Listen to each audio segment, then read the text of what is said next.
Structure of stated muscles, रेखित पेशी की संरचना।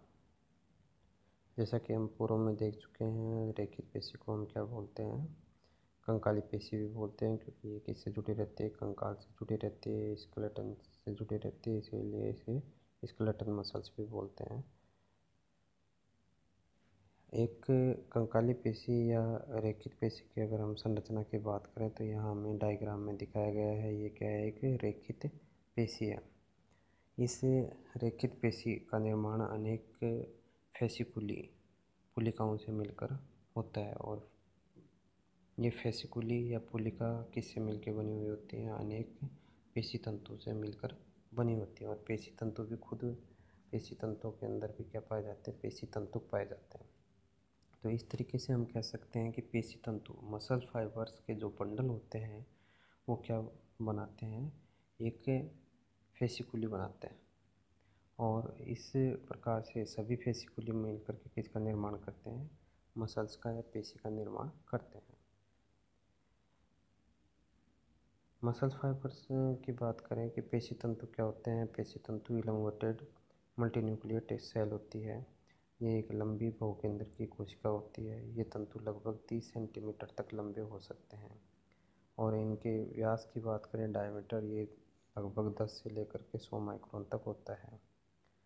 प्रत्येक पेशी तंतु के चारों ओर एक कोशिका कला पाई जाती है, जिसे हम क्या बोलते हैं, सार्कोलेमा बोलते हैं।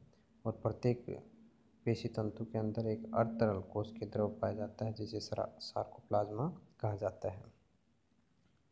सार्कोप्लाज्मा के अंदर अनेक माइटोकॉन्ड्रिया बिखरी हुई अवस्था में पाई जाती हैं, जिन्हें सार्कोसोमा कहा जाता है, सार्कोसोम्स कहते हैं। और इन माइटोकॉन्ड्रिया के अंदर उपापचय क्रियाओं से किसका निर्माण होता है, एटीपी का निर्माण होता है, और ये एटीपी एनर्जी प्रोवाइड करने का कार्य करती हैं।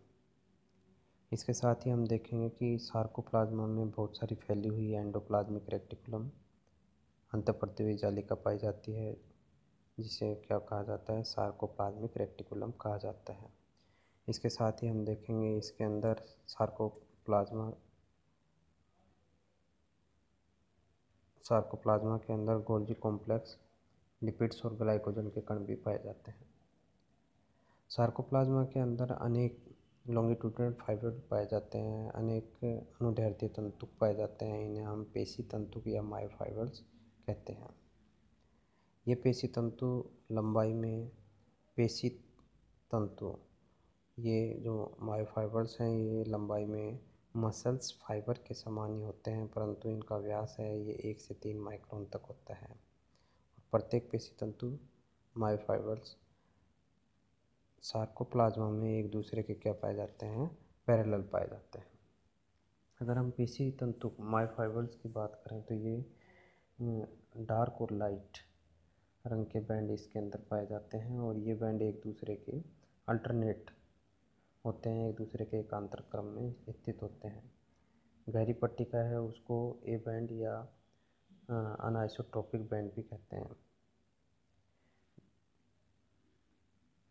गहरी पट्टिका के मध्यवर्ती भाग अपेक्षाकृत कम गहरा होता है, जिसे एच जोन या हैंसन जोन कहते हैं। एच क्षेत्र में ही एक गहरी रेखा पाई जाती है, जिसे एम लाइन या एम बैंड कहा जाता है। जैसा कि हम यहाँ देख सकते हैं, ये हमें क्या दिखाया गया है, एक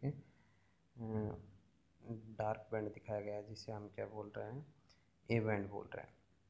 और ए बैंड के बीच में ये कुछ हल्का क्षेत्र है, कम गहरा क्षेत्र है, जिसे क्या कहा गया है, एच जोन कहा गया है। और इसके बीचों बीच एक लाइन पाई जाती है, जिसे क्या कहते हैं, एम लाइन बोलते हैं। इसी तरीके से हम देखेंगे कि कम गहरे रंग के जो बैंड होता है उसे क्या कहा जाता है, आई बैंड या आइसोट्रोपिक बैंड कहा जाता है। और इस आई बैंड के बीच में भी एक बीचों बीच एक रेखा पाई जाती है, जिसे क्या कहा जाता है, जेड लाइन कहा जाता है। ए जो बैंड है उसकी लंबाई लगभग 1.6 माइक्रोन तथा जो आई बैंड है उसकी लंबाई लगभग 1 माइक्रोन के आसपास होती है।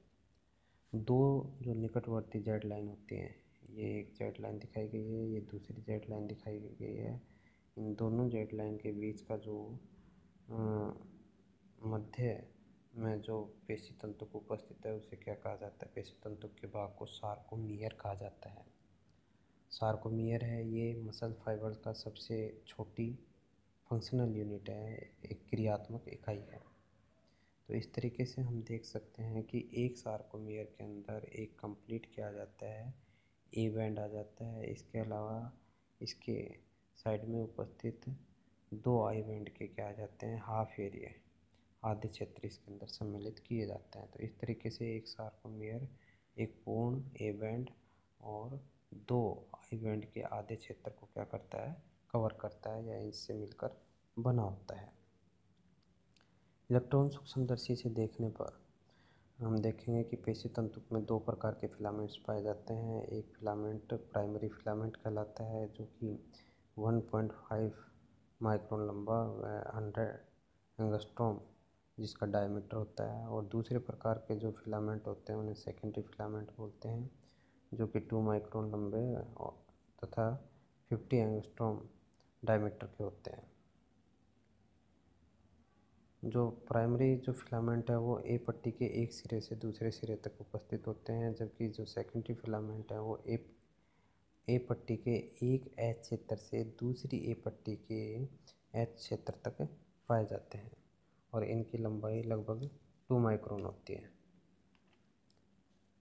जो प्राइमरी फिलामेंट है वो मायोसिन प्रोटीन के बने होते हैं, जबकि सेकेंडरी जो फिलामेंट होते हैं वो किसके बने होते हैं, एक्टिन प्रोटीन के बने हुए होते हैं।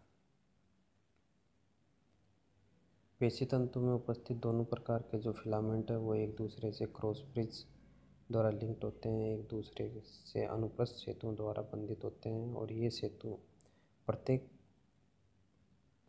प्राइमरी फिलामेंट से निकलकर सेकेंडरी फिलामेंट्स की ओर फैले रहते हैं।